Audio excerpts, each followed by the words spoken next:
Hello friends, आज आपण 3ds max मध्ये एखादा ऑब्जेक्ट सपोज ड्रॉ जर केला तर त्याच्यावरती सेगमेंट कसे शो करायचे ते आज आपण या ठिकाणी बघणार आहोत. तर फर्स्ट ऑफ ऑल मी काय करतो, एक ऑब्जेक्ट या ठिकाणी क्रिएट करतो. एक बॉक्स ड्रॉ करून घेतो. आपण सेगमेंटचा यूज एखादा ऑब्जेक्ट डिवाइड करण्यासाठी किंवा मल्टिपल पार्ट मध्ये त्याला कन्वर्ट करण्यासाठी आपण त्याचा यूज करतो. ओके, तर हा एक ऑब्जेक्ट मी या ठिकाणी एक बॉक्स ड्रॉ केलेला आहे. आता ह्याच्यावरती मला सपोज सेगमेंट शो करायचे असतील. आता हा सिंगल सेगमेंट मध्ये आहे हा ऑब्जेक्ट. इथं शो होत आहेत length segment, width segment and height segment असे सेगमेंट आपण या ठिकाणी शो केलेले आहेत सध्या. आता हे सेगमेंट मला इन्क्रीज करायचे असतील किंवा याच्यावरती शो करायचे असतील तर आपण या ठिकाणी याला इन्क्रीज करू शकतो असं.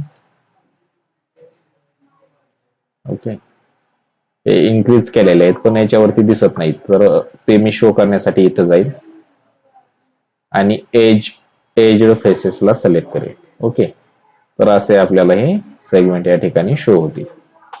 इथून तुम्ही इन्क्रीज वगैरे करू शकता. लेंथ सेगमेंट असतील तर असे तुम्ही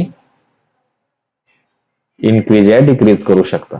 ओके, जेवढे तुम्हाला सेगमेंट पाहिजे असतील किंवा विड्थ सेगमेंट असेल तर त्या पार्ट विड्थला तुम्हाला नंबर ऑफ पार्ट मध्ये डिवाइड करायचं असेल तर तुम्ही जशी तुमची रिक्वायरमेंट असेल तसं सेगमेंट तुम्ही या ठिकाणी घेऊ शकता. ओके, हे असे शो होतात.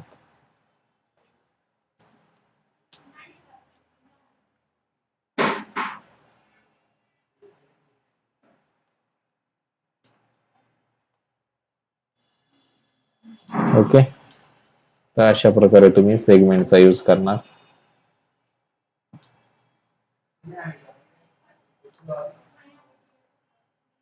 इन्क्रीज डिक्रीज करायचे असतील तर इथून करा.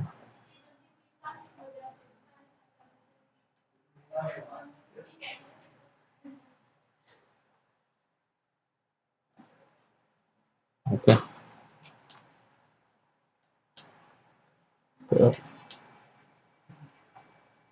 तर आज या ठिकाणी आपण सेगमेंट हा टॉपिक कव्हर केलेला आहे. Okay, length segment, width segment, height segment.